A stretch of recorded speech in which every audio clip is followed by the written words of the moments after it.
Magandang umaga. Ako si Kenrich Del Mundo, nag-aaral ng 6 SPJ. Narito ako para magbahagi ng kaalaman sa naka-uniformeng bayani, ang kimkim na tapat at dedikasyon sa likod ng bawat ngiti. Sa gitna ng siksikan at apalang daloy ng tao sa malaking pamilyahan, kadalasang dumadaan lamang tayo sa mga pintuan nang hindi mamamalayan ang mga matang tahimik na nagbabantay. Hindi lamang sila simpleng tagabukas ng pinto o taga-suri ng mga bag. Sila ay mga linyang naghihiwalay sa katahimikan at gulo. Kung walang mga security guard, mas magiging mapanganib at madaling kapitan ng kaguluhan ang ating mga pampublikong pasilidad.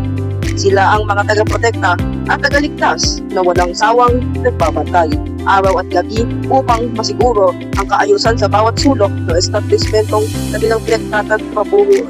Isa sa mga buhay na patunay ng mabigat na tungkulin ito ay si Dexter Del Mundo, 35 taong gulang, may asawa at presidente ng Kalipagpangan, Cabanatuan City.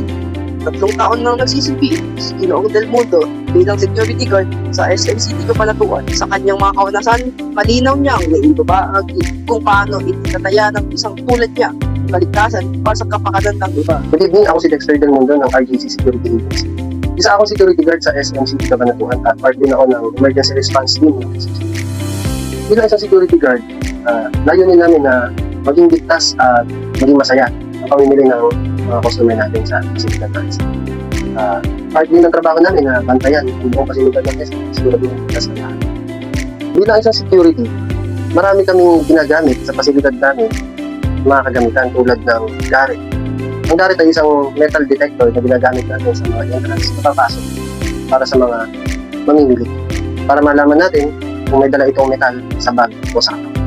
Andiyan na rin yung inspection stick natin para mas ma-inspect natin mabuti ang mga kagamitan ng mga pumapasok na customer. Bahagi rin ng kanilang araw-araw na gawain ang masusing pagtatala sa logbook ng lahat ng kaganapan.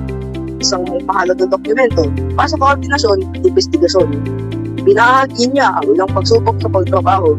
Bilang isang part ng emergency response team, kami ay nagkakandak ng mga drill tulad ng earthquake drill, fire drill, water search and rescue. Para sa mga pagkakataon na emergency, kaagad tayo ng search and rescue at kasunod nun ng evacuation.